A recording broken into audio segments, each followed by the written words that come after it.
오늘 우리 주신 하나님의 말씀 사사기 19장 1절에서 15절까지의 말씀입니다. 한 절씩 교도하도록 하겠습니다.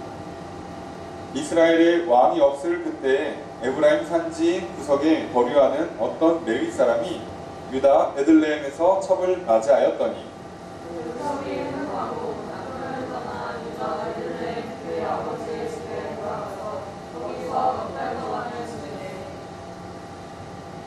그의 남편이 그 여자에게 다정하게 말하고 그를 데려오고자 하여 하인 한 사람과 나귀 2마리를 데리고 그에게로 가매 여자가 그를 인도하여 아버지의 집에 들어가니 그 여자의 아버지가 그를 보고 기뻐하니라.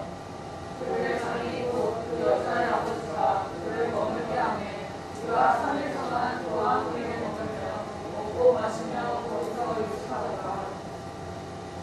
넷째 날 아침에 일찍이 일어나 떠나고자 하매 그 여자의 아버지가 그의 사위에게 이르되 떡을 조금 먹고 그대의 기력을 돋은 후에 그대의 길을 가라 하니라.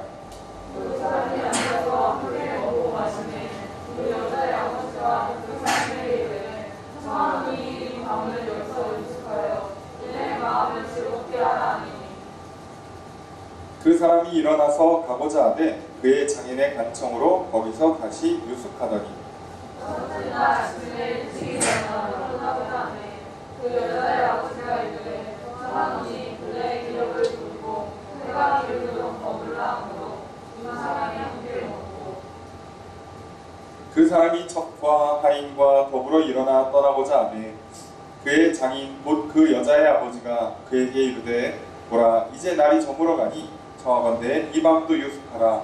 보라 해가 기울었느니라.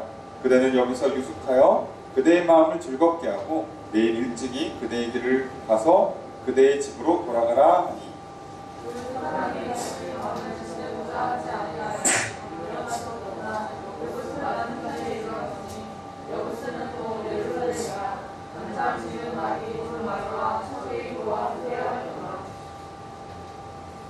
그들이 여부스에 가까이 갔을 때 해가 지려 하는지라 종이 주인에게 이르되 청하건대 우리가 돌이켜 여부스 사람의 이 성읍에 들어가서 유숙하십시다 하니 주인이 그에게 이르되 우리가 돌이켜 이스라엘 자손에게 속하지 아니한 이방 사람의 성읍으로 들어갈 것이 아니니 기부하러 나아가리라 하고 또 그 종에게 이르되 우리가 기브아나 라마 중 한 곳에 가서 거기서 유숙하자 하고 모두 앞으로 나아가더니 베냐민에 속한 기부아에 가까이 이르러 해가 진지라. 함께 읽습니다. 기브아에 가서 유숙하려고 그리로 돌아 들어가서 성읍 넓은 거리에 앉아 있으나 그를 집으로 영접하여 유숙하게 하는 자가 없었더라. 아멘. 자리에 앉으시기 바랍니다. 할렐루야. 거룩한 주일 주님 전에 나와 예배드리시며 한 주를 시작하신 성도님들을 주님의 이름으로 환영합니다. 우리 옆에 있는 분들과 사랑의 구절 나누겠습니다. 인사합시다. 사랑합니다. 사랑합니다. 축복합니다. 이 시간 주 앞에 나와 예배드리시는 성도님들에게 주님의 크신 은혜가 있기를 주의 이름으로 축복합니다. 우리는 사사기서 말씀을 주일 낮 예배 시간에 살펴보고 있습니다. 지난 사사기 17장, 18장을 통해서 에브라임 지파 산지에 있는 미가의 한 집에 어머니의 돈을 아들이 도둑질했다가 그걸 돌려주는 그 사건, 해프닝으로 시작돼서 그 미가의 집에 산당을 세우고 그리고 제사장을 그 집에 드리는 그런 이상한 일이 생깁니다.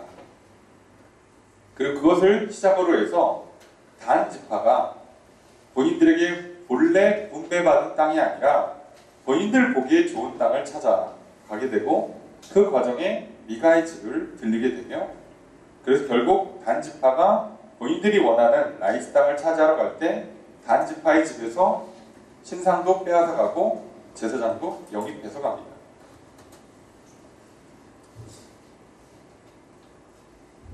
우리는 지난 시간 단 지파가 미가의 집에서 신상을 빼앗고 제사장을 영입할 때 그들이 마땅히 행할 것이 무엇인지를 생각하라는 그 질문을 통해서 역으로 살펴보았습니다. 과연 우리가 마땅히 행할 길이 어디인가? 정작 이 말을 했던 사람들은 마땅한 길로 행하지 않았어요. 본인들이 보기에 좋은 길로 행했죠. 결국 이들은 자신들이 무엇을 행하는지 돌아보지 않았고 자신들이 듣기 싫은 말, 불편한 진실을 마주하는 질문에는 대답하지 않았습니다. 외면했고요.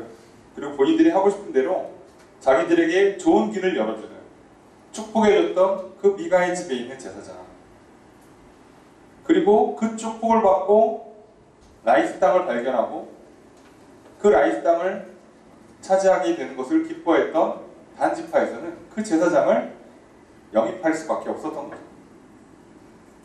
정상적인 제사장이라면 단지파가 하나님으로부터 분배받은 땅을 버리고 새로운 땅으로 나아갈 때 무조건 반대했을 겁니다. 그렇게 하면 안 된다고. 근데 어찌된 일인지 단지파의 집에 있었던 제사장은, 제사장이라도 할 수도 없죠. 그 사람 이제 개인 제사장, 그것도 좀 좋은 표현이니까 그냥 교주라고 합시다. 네. 교주도 뭐하고 하여간에 뭐라고 호칭하기 참 어려운 그 애매한, 이도저도 아닌 그 애매한 그 상황에 있는 그 사람은 축복을 해줬죠. 평안할 거라고, 좋은 일이 있을 거라고. 아니, 하나님 말씀을 버리고 본인들이 하고 싶은 걸 하겠다는데 축복을 해주면 됩니까? 그런데 해줬죠. 그리고 일이 잘 풀렸죠. 이들은 뭐라고 생각하겠어요? 이 제사장을 만난 게 하나님의 은혜요, 이 제사장과 함께 하는 게 하나님의 은혜요. 그래서 이 제사장과 함께 하나님의 은혜를 누리려고 데리고 가서 새로운 땅에 정착을 하죠. 그 결과 어떻게 됐다고요? 그 결과 단지파는 북이스라엘 남유다가 포로로 끌려가기도 전에 먼저 없어진 첫 번째로 사라진 지파가 됐고요. 더 놀라운 건 요한계시록에 하늘에 기업을 차지하는 12지파의 명단에 단지파가 빠져버리는 일이 생깁니다. 단지파는 이 땅에서도 제대로 땅을 차지하지 못하고 영원한 하나님 나라에서도 땅을 차지하지 못합니다. 왜요? 하나님 말씀을 버렸고 하나님의 뜻을 버렸고 본인들이 원하는 것, 본인들이 하고 싶은 것을 했기 때문이죠. 우리는 그걸 통해서 다시 한번 질문을 살펴보게 돼요. 마땅히 행할 길이 무엇인가? 우리는 이 말씀처럼 이제 너희는 마땅히 행할 것을 생각하라. 과연 우리가 마땅히 행할 길이 어디인가를 늘 생각했으면 좋겠고요. 또 오늘 주일을 맞이하여서 지난 한 주에 내가 과연 마땅히 행할 길로 행했는가를 돌아보고 또 새롭게 시작한 한 주에 과연 내가 마땅히 행할 길은 어느 길인가를 다시 한번 오늘 예배를 통해서, 말씀을 통해서 하나님께 바로 섰으면 좋겠습니다. 이렇게 미가의 한 집에 제사장이 고용됨으로 말미암아 시작된 이 사건이 결국은 단 지파를 무너뜨리게 됐어요. 단 지파를 무너뜨리게 된 것은 따지고 보면 미가의 집에 제사장이 고용됐기 때문입니다. 미가의 집에 제사장이 고용된 그 제사장은 원래는 그 지역 출신이 아니라 유다 베들레헴 출신인데 먹고 살기 위해서 자기에게 급여를 잘 주는 곳을 찾아 헤매다가 미가의 집에 고용되었죠. 다시 말하면 제사장이 물질 문제를 해결하지 못하고 돈의 유혹에 넘어가 하나님을 버리고 진리의 말씀을 버릴 때 한 지파가 망하게 되는 결과를 맞이했다는 뜻입니다. 오늘 우리의 영적인 문제는요, 돈 문제랑 분리될 수가 없습니다. 우리가 재정을 대하는 태도에서 하나님 말씀을 버리기 시작하면 처음에는 쉽고 빠르고 편합니다. 그런데 결국이 망하는 게 돼요. 놀랍지 않습니까? 그런데 오늘 우리가 이 사사기 말씀이 삼손이 죽는 것으로 끝나야 되는데, 마지막 사사가 삼손이기에 삼손이 죽고 사사기가 끝나야 되는데 17장부터는 사사가 단 한 명 등장하지 않으면서 21장까지 진행이 돼요. 그 사이에 두 가지 문제가 생겨요. 단 지파가 멸망하는 것, 그리고 베냐민 지파가 멸망할 뻔하다가 기사회생하는 것. 오늘 19장부터는 베냐민 지파가 왜 몰락의 길로 접어들었는가, 그리고 어떻게 겨우 살아나는가를 이제 21장까지 써놔요. 그럼 이 얘기를 굳이 왜 쓸까요? 사사기인데. 이거는 우리가 알고 있는 것처럼 뭐 다른 역사서에 편입시켜도 되잖아요. 사무엘서나 열왕기서에 넣어줘도 되는 걸 굳이 왜 여기 넣었을까요? 사사가 없었을 때 어떤 문제가 생기고, 사사라고 하기는, 사사라는 표현이 좀 그렇지만 원래 사사, 전쟁을 이끄는 리더 말고 원래 보통의 사사는요, 영적 전쟁을 이끄는 제사장들이 사사의 역할을 했던 거예요. 이스라엘에서는. 그런데 그 사사, 제사장 그룹이 타락했을 때 어떤 문제가 생기는가가 오늘 17장, 18장의 한 예, 그리고 19장부터 21장까지가 한 예를 보여주는 거예요. 17장, 18장에는 제사장이 물질적으로 타락했을 때 어떻게 되는가? 한 지파가 망했어요. 그 다음에 오늘 19장부터는 제사장이 성적으로 타락했을 때 어떻게 되는가? 문제입니다. 뭐 인간사에 돈 문제, 이성 문제, 뭐 사실 전부라 해도 과언이 아니죠. 여기서 우리가 이것을 잘못 다루면, 재정을 잘못 다루고 이성, 뭐 정욕을 잘못 다루면 어떤 문제가 되는가? 원래 하나님께서 축복으로 주시는 거잖아요. 물질의 복을 주시는 거고, 배우자를 만나고 자녀를 낳고 번성하게 되는 게 하나님의 복으로 주시는 건데, 그렇기 때문에 오늘 우리가 물질을 잘 다루고 내 정욕을 잘 다뤄서 가정을 아름답게 가꾸는 것이 우리가 복된 길을, 복을 받아 누리는 방법이요, 그 복을 계속해서 유지하는 비결인데도 불구하고 이걸 잘못 썼을 때 어떤 문제가 생기는가? 게다가 제사장 그룹이, 사사 그룹이 이걸 잘못하면 개인의 문제로 끝나는 게 아니라 한 지파가 하나씩 쓰러져 나갑니다. 여러분 당연한 거 아닙니까? 내가 재정을 잘못 관리하잖아요? 그러면 나 하나 문제되고 끝나잖아요. 여러분 결혼해보시면 아시죠? 뭐 사업하다가 보증 잘못 써고 도박 잘못하고 그러면 집안 날아갑니다. 여러분 뭐 내가 잠깐 뭐 바람 피고 뭐 이렇게 잠깐 실수해서 끝날 것 같아요? 가정 갈라집니다.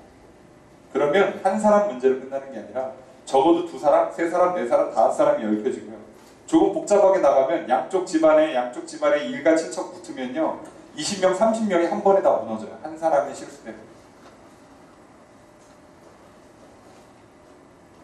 한 사람이 재정의 복을 받으면 한 가정이, 한 가문이 그 사람의 연결해서 몇십 명, 몇백 명이 함께 재정의 복을 누리고요. 한 가정이 바로 세워질 때 그 가정을 중심으로 정말 기쁨과 즐거운 일들이 퍼져 나가서 넘치게 되는데 반면 이게 반대로 되면 역시나 똑같은 결과가 나옵니다. 오늘 그 안타까운 제사장의 성적인 타락에, 그 이야기의 시작을 보려 합니다. 어떻게 발단됐는가 이 사건이. 좋지 않은 얘기를 이렇게 길게 쓴 건 다 이유가 있다고 말씀드렸습니다. 성경에서 길고 자세하게 써줄 때는요, 이유가 있어요. 그 과정을 디테일하게 살펴볼 만한 가치가 있다는 뜻입니다.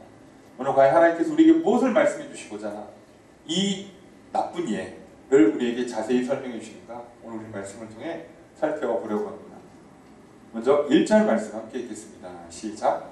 이스라엘의 왕이 없을 때에 에브라임 산지 속에 거주하는 어떤 레위 사람이 유다 베들레헴에서 소를 맞이하였더니. 여러분 사사기에 여러 번 등장해요. 이스라엘의 왕이 없을 때. 이스라엘의 왕이 없을 때라고 돼 있지만요, 이스라엘 처음부터 왕이 없었어요. 뭐 언제는 왕이 없는 게 아니라 지금 창세기부터 시작해서 출애굽기 통해서 출애굽하고 모세, 여호수아를 뒤이어서부터 왕이 없어요. 모세도 왕이 아니었고요. 여호수아도 왕이 아니었어요. 아무도 왕이 아니었어요. 모세도 출애굽의 지도자였고 여호수아는 가나안 정복의 지도자였지 왕이 아니었어요. 모세가 말한다고 안 듣고 막 데모하고 반란 일으키고 하잖아요. 그게 무슨 왕이 그래. 그렇지 않아요. 그 이후로도 왕은 단 한 번 없었는데 왜 자꾸 왕이 없다는 얘기를 하는가? 여러 번 설명드렸습니다. 왕이 처음부터 필요가 없었어요. 왕은 처음부터 없습니다. 12지파가 땅을 분배받을 때부터 왕이 없었고요. 각 지파의 장로들이 제사장들과 함께 각 지파를 잘 이끌면 돼요. 이게 좀 사이즈 큰 문제 또는 연합을 해서 전쟁을 치러야 되는 그런 문제들이 발생할 때에는요. 그때는요. 모여서 각 지파의 지도자들이 모여서 회의해서 결정하면 돼요. 그러니까 이스라엘은요. 12지파 연합체예요. 연합이죠. 연방체계를 갖고 있는 나라입니다. 이스라엘이 12지파가 하나로 모이게 만들어주는 구심점은 여호와 하나님이에요. 그러니까 이스라엘은요. 신앙으로 묶여진 공동체예요.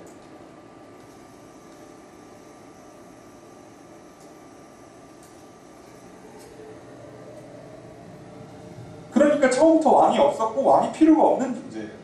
그렇다면 반대로 얘기하면 이스라엘의 유일한 왕, 진정한 왕은 누구죠? 여호와 하나님이십니다. 그러면 이 표현은 뭐라고요? 이스라엘에 왕이 없다는 성경의 표현은요. 항상 실제로 왕이 없었다는 얘기가 아니라 이스라엘의 진짜 왕 되시는 여호와 하나님을 이스라엘 백성들이 떠났다 버렸다라는 뜻이에요. 이게 이스라엘이 망하는 이유라고요. 이스라엘은 어떻게 태동된 나라라고요? 하나님의 출애굽의 은혜로 말미암아 시작된 나라예요. 그리고 하나님의 신앙으로 12지파가 하나가 되는 거잖아요. 그러니까 이스라엘에서 하나님을 빼면 이스라엘이 아닌 게 돼요. 다시 말하면 이스라엘에서 하나님 빠지면 여기는 그냥 되게 짜잘짜잘한 12동네 12지역이 묶여 있어서 전쟁하면 그냥 죽어요. 땅도 작고 그 작은 땅, 우리나라 남한의 4분의 1밖에 안 되는 땅을 12개를 쪼갰어요. 그러니 사이즈가 솔직히 말해서 전쟁하겠습니까? 머릿수로 승부를 보겠습니까? 돈으로 승부를 보겠습니까? 뭘로 이겨요? 그럼에도 불구하고 이스라엘이 여기까지 올 수 있었던 건, 그리고 강성할 수 있었던 건 하나님이 승리하게 하셨고 번성하게 하셨기 때문이죠. 더 놀라운 건요. 이스라엘 태동부터가 그래요. 여러분 이스라엘이라는 이름은 야곱이 그 이름을 바꿔주신 거잖아요. 하나님께서. 어떻게 바꿨죠? 자기가 삼촌 라반의 집을 떠나 아버지 집으로 돌아올 때 형을 만나야 돼요. 형이 자기를 기뻐해서 칼 들고 있는 400명 끌고 오죠. 격하게 환영해 줍니다. 몸은 죽었어. 자, 이걸 보고 야곱이 형을 만나도 죽고 안 건너가면 삼촌이 날 죽이려 그러고. 자, 이게 지금 방법이 없는 거예요. 그래서 어떻게 하면 다시 돌아갈 수도 없고, 그래서 나아가자니 죽겠고, 그래서 살려달라고 기도를 해요. 그리고 맨 사람 하나를 붙잡고 씨름을 하는데 그게 하나님이셨죠. 그래서 하나님께서 어떻게 합니까? 가게 좀 놔둬라 라고 하는데 끝까지 물고 늘어져요. 그래서 야곱의 허벅지 뼈를 쳐서 부서뜨리기까지 했는데도 안 놔주니까 뭐라고 합니까? 그래, 너를 네 이름을 이스라엘이라고 해라 라고 이름을 바꿔버려요. 야곱이 아니라 이스라엘이라고 하라고 이름을 바꿔버립니다. 이스라엘의 뜻이 뭐라고요? 하나님과 겨루어 이겼다라는 뜻이에요. 아니 어떻게 사람이 하나님을 이겨요? 무슨 얘기죠? 반대로 해석해야죠. 하나님께서 져주셨다. 하나님께서 봐주셨다는 거죠. 여러분 그러니까 이스라엘이라는 민족은요 처음부터 하나님께서 봐주셔서 져주셔서 태동된 나라예요. 오늘 우리가 여기까지 있는 것도 마찬가지예요. 하나님께서 불쌍히 봐주셔서 져주셔서 우리 고집을 굳이 들어주시고 우리 죄악을 건너뛰어 주셔서 넘어가 주셔서 사는 거 아닙니까? 그러니까 하나님 없이는요 인간은 처음부터 존재하지 않아요. 하나님 없이는 이스라엘이 존재하지 않아요. 하나님 없이는 그 누구도 존재할 수가 없는 거죠. 하나님 백성은 하나님 은혜로 살고요. 그리스도인들은요 하나님의 은혜로 사는 거예요. 당연한 거 아니겠습니까? 오늘 나를 봐주시는 은혜, 져주시는 은혜, 믿는 자를 의롭다고 해주시는 은혜, 그렇게 넘어가 주시는 은혜 때문에 오늘 우리가 죄를 지음에도 말미암아 용서받고 살 수 있는 거고 죄가 많음에도 불구하고 천국을 들어갈 수 있는 은혜를 받고 사는 거 아니겠습니까? 그런데 우리가 그걸 버리면 살 수 있겠냐고. 그래서 우리가 다시 한번 기억했으면 좋겠어요. 이스라엘의 왕이 없는 그때 오늘 나에게 왕이 진정한 왕 대신 여호와 하나님이 계시는가? 여러분 스스로에게 질문을 던지고 스스로가 답을 찾았으면 좋겠어요. 그래서 오늘 우리가 우리의 진정한 왕이 되시는 여호와 하나님께 참으로 예배를 드리며 오늘 우리의 예배를 드렸으면 좋겠어요. 그리고 이 한 주를 시작했으면 좋겠어요. 그렇게 우리의 진정한 왕을 잃지 않고 살아가시는 저 여러분들이 되시기를 주의 이름으로 축복합니다. 그런데 그렇게 시작하는 것부터가 벌써 불안하잖아요. 문장을 이렇게 시작하면 느낌이 안 좋죠. 이스라엘의 왕이 없을 그때 에브라임 산지 구석에 자 벌써 구석으로 들어갔어요. 그죠? 이 구석까지 들어갔다는 얘기는 그 구석마저도 깨끗할 수가 있고 그 구석마저도 더러울 수가 있는데 지금 안타깝게도 이 구석까지 더러워졌어요. 영적으로 문제가 생긴 거예요. 우리가 아무리 세상이 약해도 여전히 그래도 이 세상사 살만하다라고 얘기할 만큼 또 구석구석에는 착한 사람들 또 그렇게 도와주고 섬겨주고 불쌍해주는 사람들이 구석구석에는 있잖아요. 지금도. 자, 에브라임 산지 구석에는 어떤 사람이 있었는가? 레위 사람이 있었어요. 그럼 이 레위 사람이 그저 사사가 없어서 도시에서는 다들 뭐 돈 따라가고 뭐 정욕을 따라서 막 문제가 생길지라도 이 산골 구석에서는 하나님 바라보며 하나님만 잘 섬기는 한 레위 사람이 있었으면 참 좋았을 텐데요. 없습니다. 없어요. 그리고 뭐라고 합니까? 레위 사람이 유다 베들레헴에서 첩을 맞이해요. 와, 첩을 맞이했다. 자, 레위 사람이 왜 첩을 맞이하는가를 한번 생각하기 전에 레위 사람이라는 표현이 중요해요. 여러분 레위 사람이라고 썼으니까 레위 사람이 되게 많은 것 같지만 레위 사람은 원래 땅을 분배받지 못하고 각 지파에 흩어져 살고 있어요. 각 지파에 흩어져 살면서 어떻게 합니까? 이 사람들이 하는 일이 뭐예요? 제사와 직접적으로 관련된 일이에요. 제사장을 하든가 아니면 예배에 관련된 여러 가지 작무들, 성막을 관리하거나 또 성전에 관련돼서 찬양대를 하거나 등등 일을 해요. 그러니까 쉽게 얘기하면 오늘날로 치면 레위인들은요 그냥 제사장 계열, 다시 말하면 목회자 또는 예배랑 교회에 직접적으로 예배와 관련된 일을 하고 있는 사람들을 뜻하는 거예요. 자, 이 사람들, 그럼 이 사람들이 해야 되는 일이 뭐예요? 제사장직이잖아요. 중재자예요. 하나님과 백성 사이를 중재해야 돼요. 그래 지금 왕이 없을 때 산골 구석에 있는 레위 사람은 뭘 해야 돼요? 중재를 해줘야 돼요. 왕이 없다고 절망할 게 아니라 왕이 없다고 우리가 힘이 없는 게 아니라 우리 진짜 왕 되시는 여호와 하나님을 바라보자 라고 가르치고 선포하고 축복해주고 기도해주고 격려해주고 위로해주는 게 제사장의 일이죠. 제사장이 그 일을 하면 돼요. 자, 그런데 문제는 반대로 가는 겁니다. 반대로 가는 겁니다. 근데 여기서 우리가 생각해 볼 건 이 제사장만이 중요한 게 아니라 오늘 이 제사장이 누구라고요? 나라고요. 나. 오늘 나는 내가 제사장이라고요. 내가. 우리가 잘 알고 있는 말씀 베드로전서 2장 9절 말씀 그러나 너희는 택하신 족속이요 왕같은 제사장들이요 거룩한 나라요 그의 소유가 된 백성이니 이는 너희를 어두운 데서 불러내어 그의 기이한 빛에 들어가게 하신 이의 아름다운 덕을 선포하게 하려 하심이라. 오늘날 우리가 제사장이라서 우리는 각 구석구석에 들어가서 집에 가서 일터에 가서 공부하는 학교 현장에 가서 이제 어떻게 한다고요?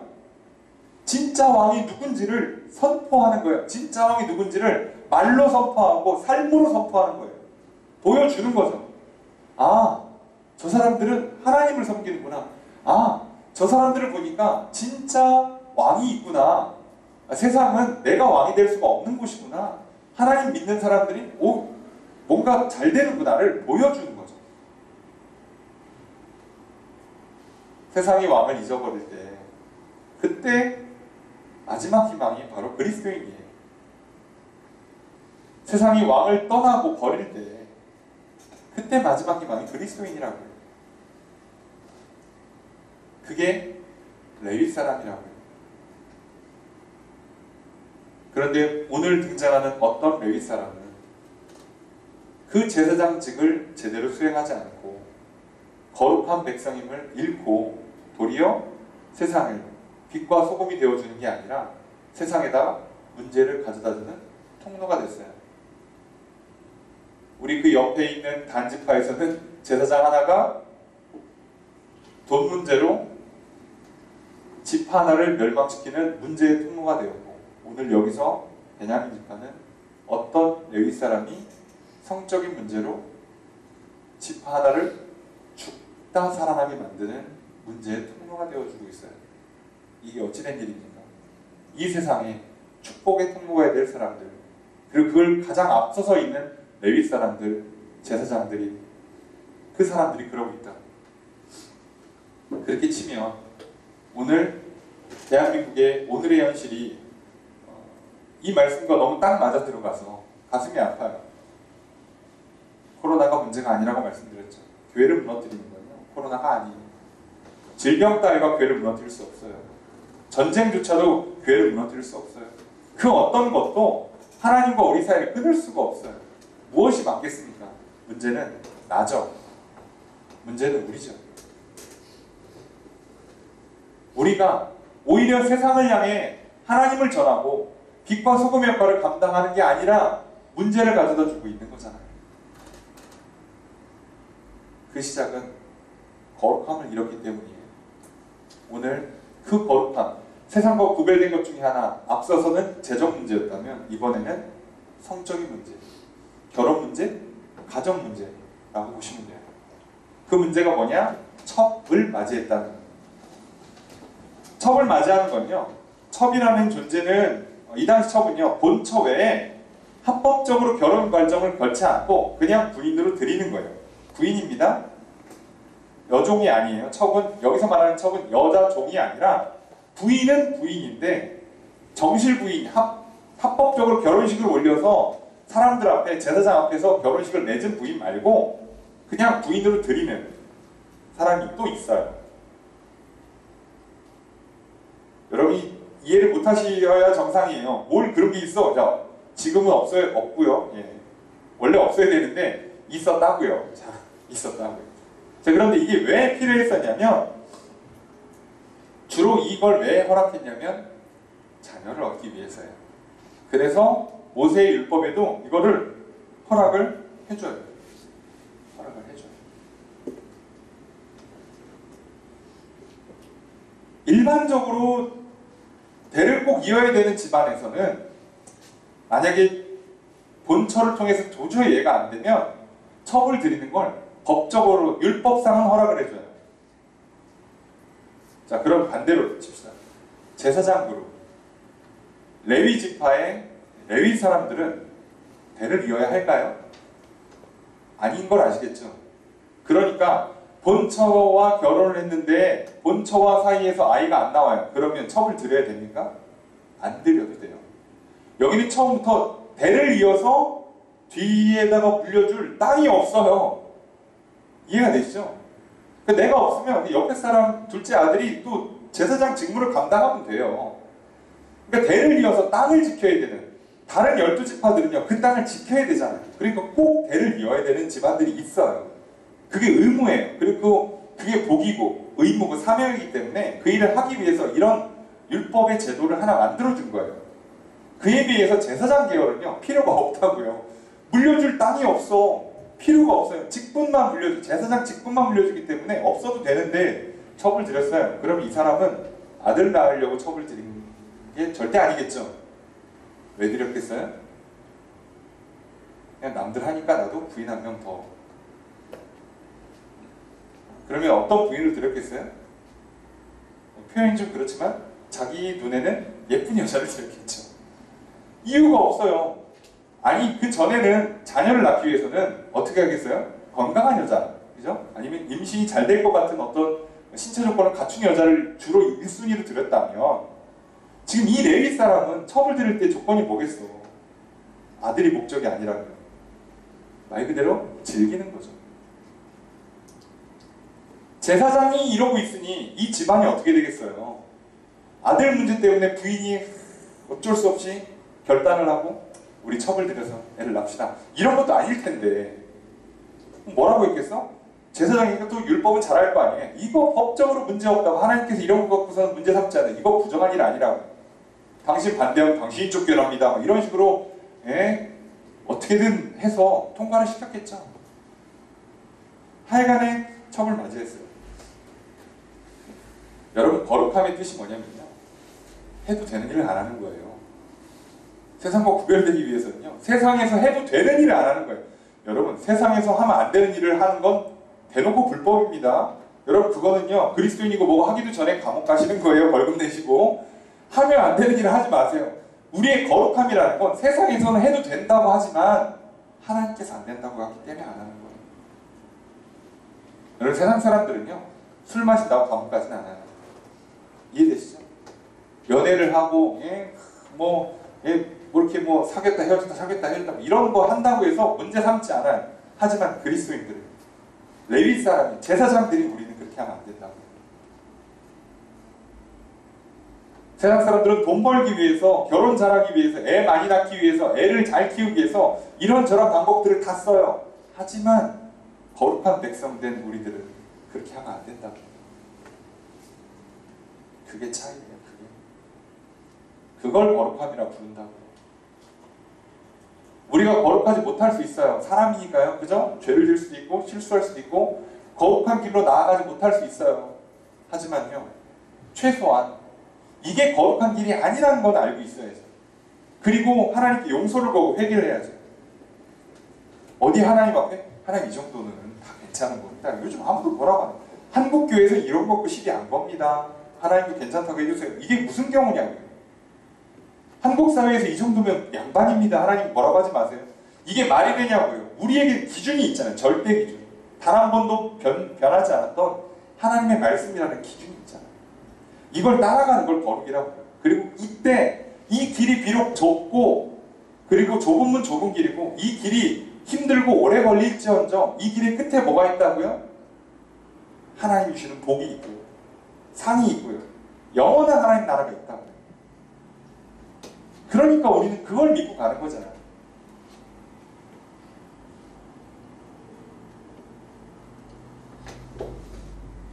이게 왜 중요하냐면요. 제사장들이요. 아이를 못 낳았을 때요. 첩을 안 들인 얘가 진짜로 성경에 나와요.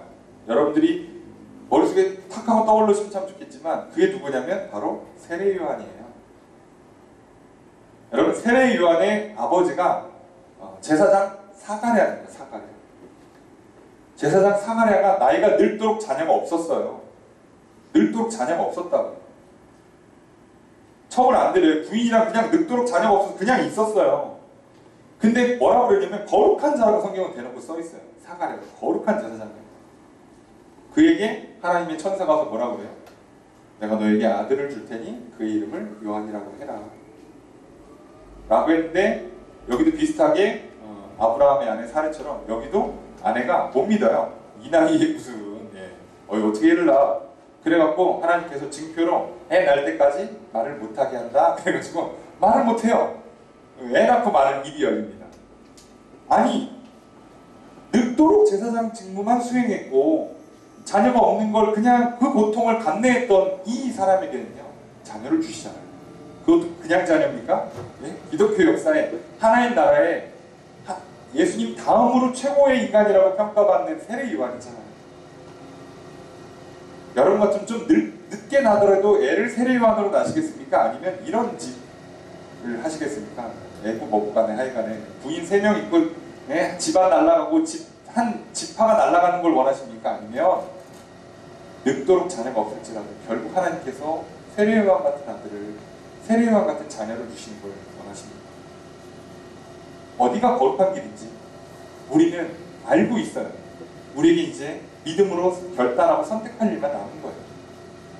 안타깝지만 이 지구는 시작부터 안 좋아요. 느낌이 싸하죠. 자, 그런데 2절입니다. 함께 읽습니다. 시작. 너희 첩이 행문하고 남편을 떠나 여자들의 내 아버지의 집에 돌아와서 거기서 넉달 동안을 지내리. 무슨 이유인지 모르지만 그 첩이 바람을 펴요. 와, 설교를 준비할 때마다 이런 거 나오면 힘듭니다. 이걸 뭐라고 설명해야 될까? 야, 제사장 집에 첩을 지르는데 그 첩은 나가서 바람을 피고, 아, 이거 뭐지? 무슨 일이 있었던 거지? 모르겠어요. 하여간에 이제 막장 드라마로 가기 시작하는데, 그리고 나서 어떡합니까? 바람 피고 나서 그것도 살림을 차리는 것도 아니야. 바람 피고 뭐 그냥 원나잇 했나봐요. 엔조이 하다 끝났다가 그래서 다시 자기 아버지 집으로 들어가 버려요. 그래서 시간이 얼마 지났냐? 4달 지났어요. 4달. 바람 나서 첩이 떠났어요. 자, 그럼 제사장이 이제 어떻게 될까요? 제사장은 할렐루야를 외쳐야 됩니다. 왜요?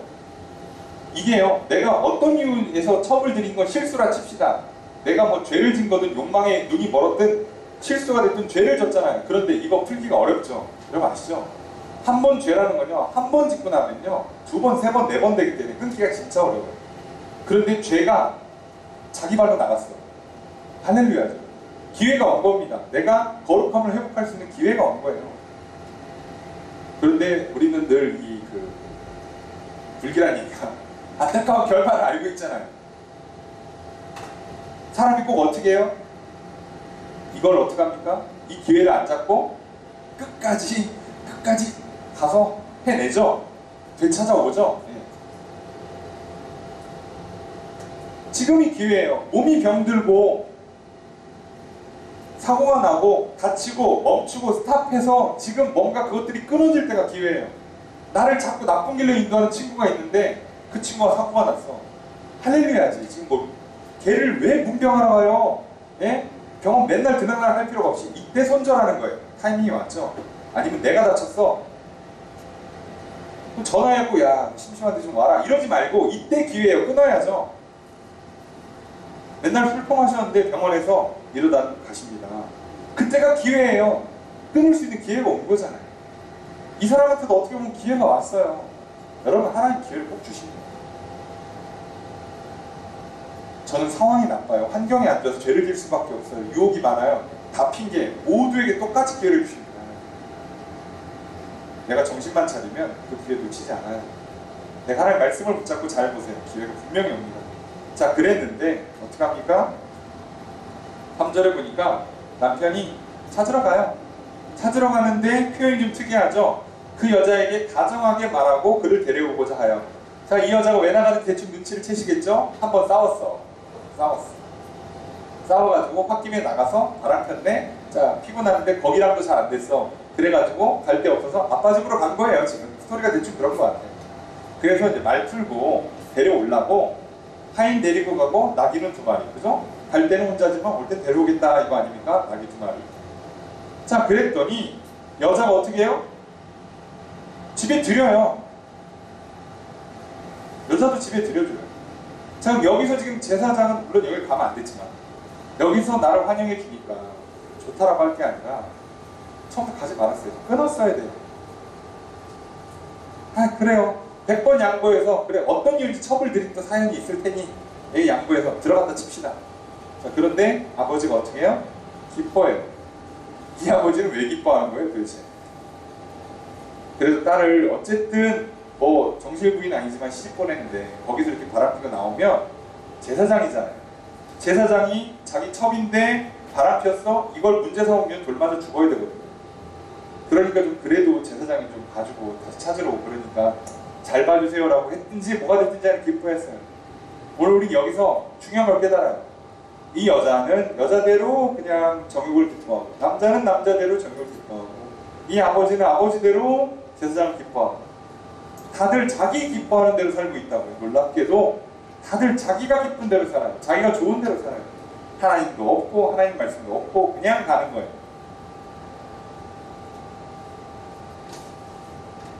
여러분 거룩함을 잃고 세상의 것들을 따라 기뻐하면 결과가 어떻다고요? 망한다.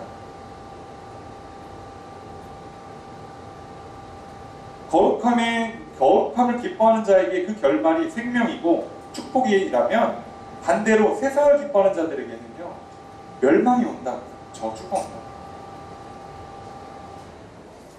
그래서 오늘 우리가 생각해볼 때 내가 뭘 기뻐하고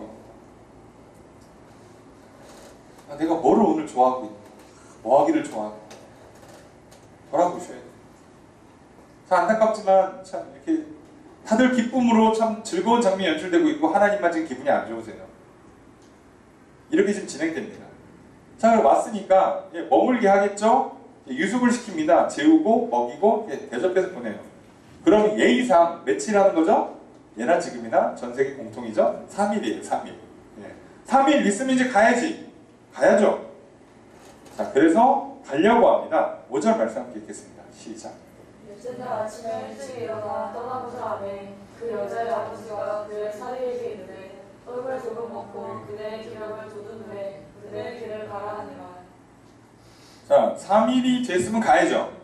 이제 이게 가장 무난한 케이스예요. 화해도 하고, 그죠? 모해도 풀고, 서로 뭐 음식 대접받고 했으면 이제 가야지. 가는데, 그래서 가려고 일찍 일어나서 떠나려고 했는데, 장인 되는 사람이 어떻게 합니까?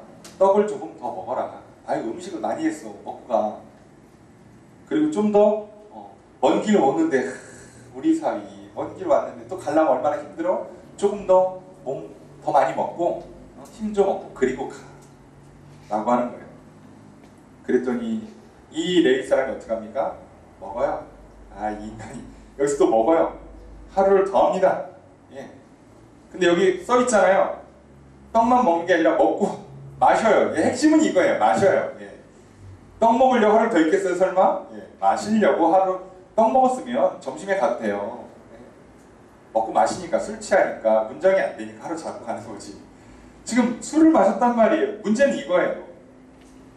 기분 좋게 하루 또 보내요. 자, 제사장인 걸 고려해서 스케줄을 봅시다. 자, 특별한 일 아니었으면 안식을 지나고 갔겠죠. 월요일 치면은 주일 지나고 갔겠죠. 지금 월, 화, 수 3일 지났어요. 이제 와야죠. 네? 와야죠. 그런데 하루를 더 잤어요. 그럼 어떻게 돼요? 날짜가 목요일이 돼버려요. 그렇잖아요. 목요일이 돼요. 그럼 여기가 거리가 지금 가까운 거리가 아니에요. 근하를, 파데치하를, 파데치하.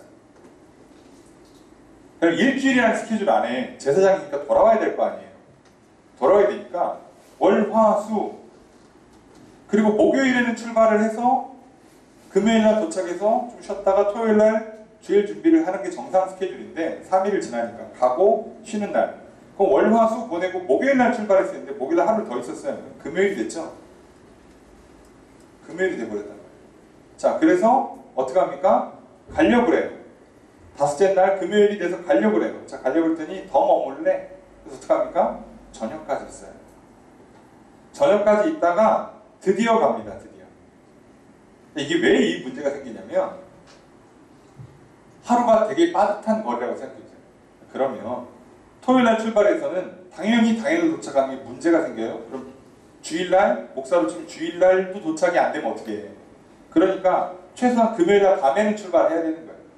그래야 금요일 저녁에 오죠. 원래 계획은 뭐였어요? 목요일날 출발하는 거였죠. 그것도 늦었으면 금요일날 아침에 출발했어야죠. 근데 그것도 늦어서 지금 금요일날 저녁에 출발해요. 이게 문제를 이야기합니다. 떠날 곳은 빨리빨리 떠나야 돼요. 여기 오래 있어서 뭐 얻을 게 있다고. 이미 첩을 들이는 것 자체가 거룩한 길이 아니에요. 그 떠난 첩, 바람피고 떠난 첩을 다시 데려오는 게 무슨 대단한 일이야. 그리고 3일, 4일, 5일씩 있냐고. 어쩔 수 없이 해야 된다고 빨리 하고 왔어야죠. 그래야 거룩함을 잃지 않을 수 있어요. 여러분 그리스도인들이요. 어떻게 세상에서 안 살 수가 있겠어요. 그러면 어쩔 수 없이 우리가 살다 보면 그죠? 뭐 믿지 않는 사람들도 만나고 믿지 않는 사람뿐만 아니라 조금 위험한 자리 말 그대로 그냥 술자리나 이런 데 가서 인사하거나 명함 돌리거나 그죠? 잠깐 자리에 앉았다 와야 될 때가 있어요. 그럼 빨리 갔다 와야지 빨리. 뭘 거기서 얻을 게 있다고 1시간, 2시간씩 앉아있어. 인사만 하면 그냥 나와야죠. 내가 부하 직원인데 접대 자리 가서 난 술을 안 마실 거야. 그런데 어떻게 해요? 직원이라 인사는 해야 돼. 명함을 돌려야 돼. 그러면 죄송하다 연신 피고 가서 인사를 하고 와야 될 거네요. 빨리빨리 튀어나와야지. 거기서 눌러 앉는 순간 문제가 되는 거예요. 자, 이 사람이 3일째 왔으면 문제가 안 생겼을 거예요. 아마. 근데 하루 더 지나고 그리고 지금 금요일날 저녁에 출발을 하니까 심각한 문제가 생겨요. 여러분, 미루고 지체하다가 급하게 가잖아요. 꼭 사고 납니다. 아시죠? 사고 난다고요. 차라리 빨리 가서 쉬어요. 그게 낫다니까. 미루다가 나중에 하면요. 그렇게 하면 운전할 때도 사고 나고요. 일할 때도 사고 나고요. 공부할 때도 사고 나고요. 과제물 낼 때도요. 시간 빠듯하게 과제물 쓰잖아요. 그러면 꼭 내야 되는데 뭘 빼놓고 넣어. 다 준비했다가 빼놓고 나오고 나중에 교수님 사실 제가 뭘 했는데 빼뜨렸다가 또 편지 쓰고 난리를 친다고 미리미리 하라고요. 우리 꼭 그렇게 하죠. 아니 이게 몇 분 딜레이 되는 거 이런 게 아니라 제사장 입장에서는요. 아니 주일날만 도착하면 되냐고. 전날 뭘 준비해야 될 거 아니야. 집기를 씻어놓고 예배드릴 준비를 해야 될 거 아니냐고요. 그 전에는 가야 되지. 아무리 그래도. 토요일날 밤에 도착해서 주일날 안식일을 어떻게 지켜? 제사장. 그러니까 일찍 왔어야죠. 근데 어떻게 해요?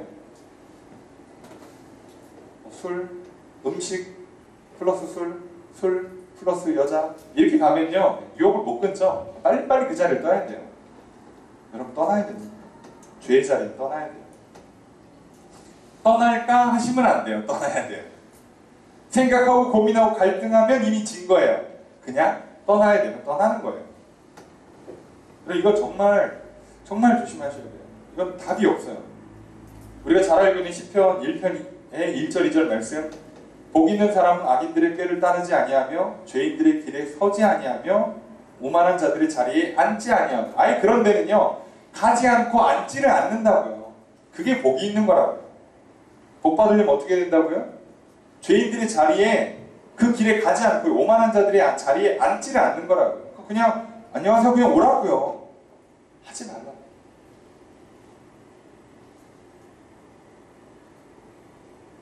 아니 무슨 연말에 회식 자리가 술집이야. 그럼 인사하고 나오라고요. 부장님 전 술 안 마십니다. 잘 드세요. 제목까지 많이 드세요. 하하. 예. 저 돈 따로 안 챙겨주셔도 됩니다. 괜찮습니다. 저는 술 안 마시겠다. 그리고 나와야지. 거기서 부장님이 막 간청을 해. 여기 얘기하잖아요. 음식이 남았다고 피곤할까봐. 아니 지금 장인어른의 간청을 또 사위가 어떻게 그걸 거절해야 돼? 이렇게 하면요 끝도 없어요. 여러분 아시죠? 끝도 없다고요. 정에 끌릴 것도 없고 관계에 끌릴 것도 없고 아니면 아닌 거예요. 그 자리가 아니면 그냥 아니어야 돼요. 이걸 놓치는 순간부터 아웃이에요.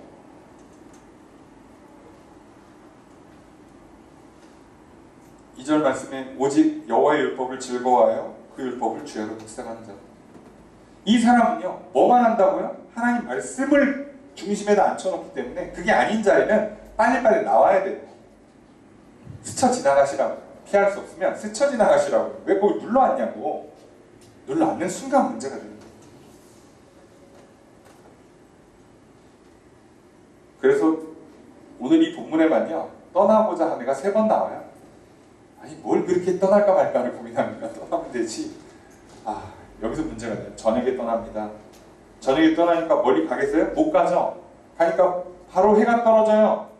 그래서 10절에 보니까 빨리 떠나요. 저녁 해가 뉘우뉘우 지는데 출발을 한 거예요. 그러니까 어디에 도착을 하냐면 여부스 맞은편에 왔어요. 이제 해가 져가는데 여부스 쪽까지 왔어요. 여부스가 어디냐면 예루살렘의 옛 지명이에요. 무슨 말이냐면 예루살렘이 다윗 때 완전 정복이 돼요. 그 전까지는 여부스 족속이 거기서 주로 살고 있었다는 뜻이에요. 예루살렘이 왜 이렇게 오래까지 정복이 잘 안 됐냐? 여기 완전 절벽의 고산지대예요. 그 위에가 평지야. 그러니 한번 들어가면 전쟁으로 뚫기가 너무 어려운 진짜 천혜의 요새인 거죠. 그러면 이런 사람들이 얼마나 뭐랄까요? 이런 데서 숙소를 얻으면 얼마나 좋아. 그렇잖아요. 편하고. 어쨌든 장인집은 떠나왔으니까 여기서 자면 되는데 종이 여기서 여부스에서 잡시다 라고 했더니 주인이 아니래요. 뭐라고 하는가? 12절에 보니까 이스라엘 자손에게 속하지 아니한 이방 사람의 성읍으로 들어가면 안 된다는 거예요. 그래서 기브아나 기브아 쪽으로 가자. 좀 더 가서 자자는 거예요. 더 가서. 세상에. 이유가 이스라엘 족속이 아닌 데는 안 된대요. 와, 거룩한 제사장이죠. 네, 참 거룩하죠. 왜요? 지금 괜히 잘못해서 부정팔까봐. 그래 조심하는 거예요. 부정타면 잘못 걸리면 하루 정도 정결의식을 해야 되는데 지금 날짜가 금요일 밤이에요. 오늘 저녁에 잘못해갖고 내가 부정을 탔어. 그러면 그거를 토요일날 발견했네? 그럼 토요일날 빨리 도착해가지고 정결의식을 하면 주일날, 안식일날 예배를 못 드리는 수가 생기잖아요. 아니면 이 하루짜리가 아니라 3일 내지는 일주일짜리 정결의식을 해야 되는 거면 제사장 직무를 수행 못 하잖아요. 그거 싫어갖고. 그래서 지금 이 사태가 납니다. 그래서 부정한 걸 피하려고, 그죠? 예, 작은 거 피하려다가 큰 거 만난 거예요, 지금. 그래서 기브아 쪽으로 갑니다. 그래서 결국은 베냐민에 속한 기브아에 가까이에서 해가 떨어지니까 기브아에 들어가요. 자, 그런데 문제가 생겨요. 15절 함께 읽습니다. 시작. 기브아에 가서 의식하려고 그리로 돌아들어가서 성문 넓은 거리에 앉아있으나 그의 집을 영접하여 의식하게 하는 자가 없었더라. 자, 성에 들어가서 성 앞에 넓은 거리에 딱 앉아있어요. 자, 이게 무슨 얘기냐면 이방 사람들, 나그네, 이 사람들은 지금 베냐민 지파가 아니잖아요. 이해되죠? 에브라임 지파인데 이 사람은. 그러니까 에브라임 지파 사람이고 레위 사람이에요. 그러니까 이 사람은 베냐민에 가면 나그네로 대접을 받아요. 그러니까 성문 앞에 큰 거리에 광장에 딱 앉아있으면 딱 봐도 동네 사람 아니잖아요. 그러면 사람들이 이 사람을 나그네를 대접을 해요. 그게 의무이면서 그게 축복받는 비결이거든요. 하나의 말씀이니까. 그래야 되는데, 응당 그래야 되는데 지금 갔는데 아무도 안 받아들여요. 미치지 않고도 이걸 이렇게 하면 안 되잖아요. 심지어 레위 사람인데. 나그네고, 동족 나그네고 레위 사람인데 안 받아들여요. 그럼 어떻게 돼요? 눈치가 있으면 빨리 여기 떠야 돼요. 여기 지금 뭔가 문제가 있는 거예요. 여러분이 다른 지역에 가서 주일을 맞이해 출장 나갔다가 교회를 갔는데 교회가 뭔가 느낌이 싸해. 뭐 주기도문도 안 하는 것 같고 사도신경도 없는 것 같고 뭔가 단어나 문구가 이상해. 익숙하지가 않아. 그럼 어떻게 해야 돼요? 빨리 나오셔야 돼요. 뭘 거기서 내가 끝까지 예배를 드리겠다고 뭘 앉아요. 거기 앉는 순간 가는 거예요. 형제님 자매님 잘 오셨습니다. 그럼 이제 영원히 잘못된 길로 들어설 수가 있어요. 아니다 싶으면 빨리빨리 나와야지. 여기 지금 말씀대로 안 가고 있잖아. 이 성 자체가. 성문 앞에 동족 나그네가 왔는데 영접을 안 해줘요? 그럼 이 성은 심각한 문제가 있다는 뜻이에요. 그래서 빨리 나왔어. 차라리 성 바로 앞쪽에 조금 덜 위험한 곳에서 천막 치고 자면 되지. 뭘 꼭 집에 들어가서 자. 천막 치면 되지. 근데요. 여기서 문제가 터져. 그러니까 이게 일이 터지려면 이렇게 되는 거예요. 일이 터지려면. 안타깝지만 그렇습니다. 놀랍게도 이 문제가 결국 어떻게 되는가? 왜 이렇게 영접 안 하는가? 이 동네가요. 동성애가 성행하고요. 우리가 다음 주에 살펴보겠습니다. 나그네가 들어오면 어떻게 해요? 동네 사람들이요. 그 나그네를 끌어내서 동성을 하든 동성이든 이성이든 집단 강간을 하는 거예요. 그러니까 집 주인 입장에서는 손님을 받겠어?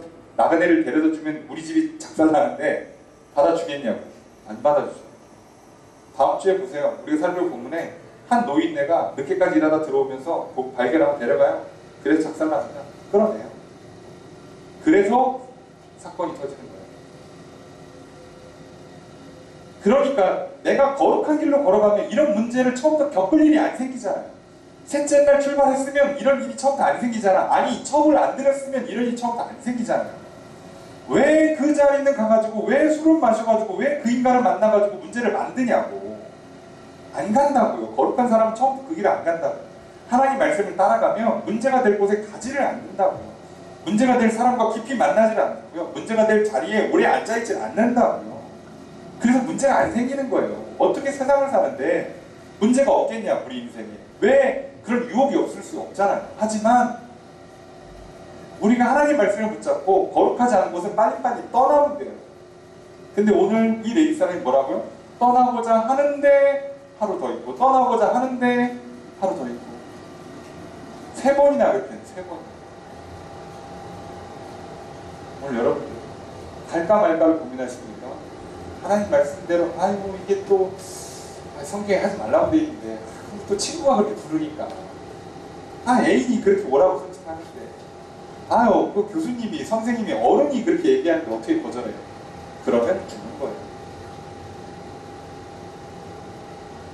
하나님 말씀을 따를 때 예수님 뭐라고요? 부모도 가족도 때로는 버려야 할 때가 있을 거라고. 우리의 제일 우선순위가 하나님 말씀이 아니거든요. 나도 죽고 다 죽어요. 당장은 서운할 수 있겠죠. 당장은 기분 나빠할 수 있을지도 몰라요.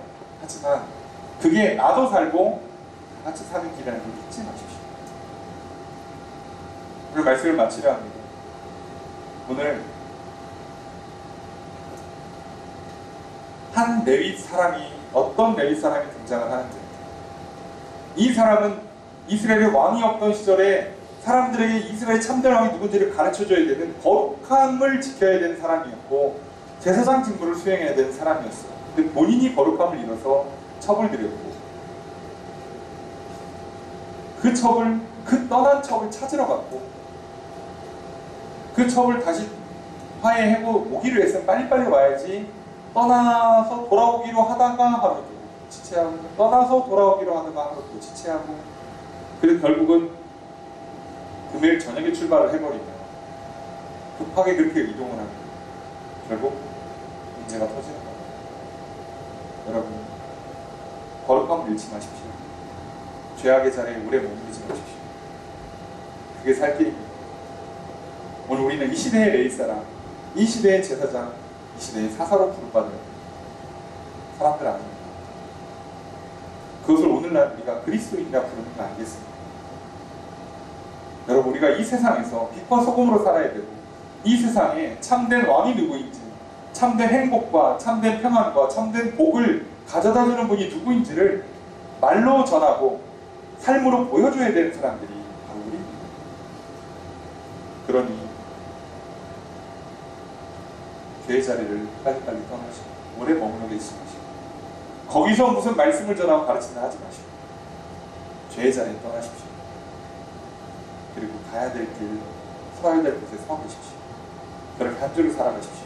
그때 여러분이 바로 설 것이고 여러분을 통해서 여러분의 가정도 일터도 나아가 여러분의 지역사회 여러분이 가는 곳마다 하나님의 나라가 바로 세워질 것입니다. 바로 그 일을 감당하는 이 시대의 레위사람, 제사장, 사사로 살아가시는 저 여러분 되기를 주의 이름으로 축복합니다. 거룩한 백성으로 살아가십시오. 죄의 자리를 떠나십시오.